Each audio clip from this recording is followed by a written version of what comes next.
Hello friends, வணக்கம் and welcome to Gowri's கறி corner. நாம் இன்றைக்கி பார்க்க போகிற ரெசிபி சால மீன் குழம்பு. சால மீன் வந்து நல்லா க்ளீன் பண்ணி கழுவி மஞ்சத்தூள் போட்டு வச்சுருக்கேன். மஞ்சத்தூளும் லைட்டாக உப்பும் போட்டு வச்சுருக்கேன். இது வந்து மீடியம் சைஸ் வெங்காயத்தை சின்னதாக கட் பண்ணி வச்சுருக்கேன். ஒரு பூண்டு, பெரிய பூண்டை வந்து தோல் உரித்து வச்சுருக்கேன். ஒரு 100 கிராம் வெங்காயம் இருக்கும், சின்ன வெங்காயம் தோல் உரித்து வச்சுருக்கேன். 3 பச்சை மிளகாய், 3 தக்காளி நீல வாக்கில் கட் பண்ணி வச்சுருக்கேன். ஒரு லெமன் சைஸ் புளி, கொஞ்சம் கொத்தமல்லி, கொஞ்சம் கருவேப்பிலை. மீன் குழம்புக்கு அடுப்பில் பாத்திரம் வச்சு அதில் ஒரு 4 டேபிள் ஸ்பூன் உள்ள நல்லெண்ணெய் ஊற்றிருக்கேன். கடுகு 1 டேபிள் ஸ்பூன் போட்டிருக்கேன். சீரகம் ஒரு 1/4 டீஸ்பூன். மீடியம் சைஸ் வெங்காயத்தை கட் பண்ணி வச்சுருக்கேன், ஒன்று சேர்த்துட்டேன். கருவேப்பிலையும் ஒன்று சேர்த்துட்டேன். சின்ன வெங்காயத்தையும் பூண்டையும் மிக்ஸி ஜாரில் போட்டு நல்லா அரைச்சி வச்சுருக்கேன்.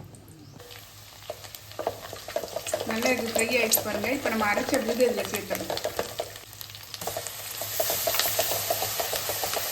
நல்லா வதங்கட்டும், காமிக்கணும். பச்சை மிளகாவும் தக்காளியும் இதில் ஒன்றா சேர்த்துருக்கேன். இதை அரைச்சி விழுதாக்கி நம்ம சேர்த்துடலாம். நல்லா ஃபைன் பேஸ்ட்டாக அரைச்சிட்டு பாருங்கள். இப்போ நம்ம இந்த கலவையை அதில் சேர்த்துடலாம். நல்லா வந்துச்சு பாருங்கள், ஃப்ரை ஆகிடுச்சு எண்ணெயிலேயும். நம்ம இப்போ இந்த கலவையை இதில் சேர்த்துடலாம். நல்லா கொதித்து பச்சை வாசனை போகட்டும்.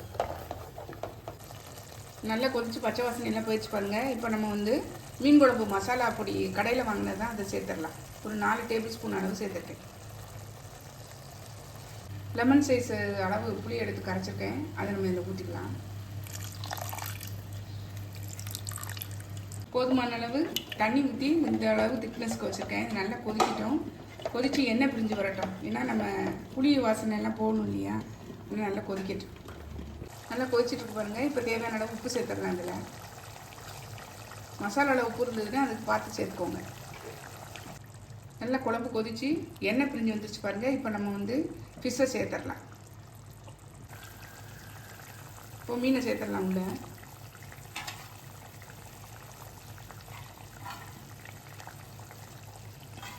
மீனை உள்ளே சேர்த்துட்டேன். சேர்த்ததுக்கப்புறம் நம்ம டிஸ்டர்ப் பண்ண வேண்டாம். இது நல்லா வந்து கொதித்து வேகட்டும். நல்லா பாருங்கள், ஃபிஷ்ஷு ரெடி ஆகிடுச்சு. நல்லா வெந்துருச்சு பாருங்கள். மேலே எண்ணெய் பிரிஞ்சு பாருங்கள். குழம்பு எப்படி சூப்பராக இருக்குன்னு. நம்ம இப்போ கொத்தமல்லி தழையை தூவிட்டு இறக்கிடலாம். அவ்வளோதாங்க, நம்மளுடைய மீன் குழம்பு சூப்பராக ரெடி ஆகிடுச்சுங்க. நம்மளுடைய சால மீன் குழம்பு பாருங்கள், செம்ம டேஸ்டியாக இருக்குது. இது சாதத்தோடு சாப்பிட்றதோடு இல்லாமல் இட்லி, தோசை மறுநாள் சாப்பிட்டா செம்ம டேஸ்டியாக இருக்குங்க. ட்ரை பண்ணி பாருங்கள். தேங்க்யூ.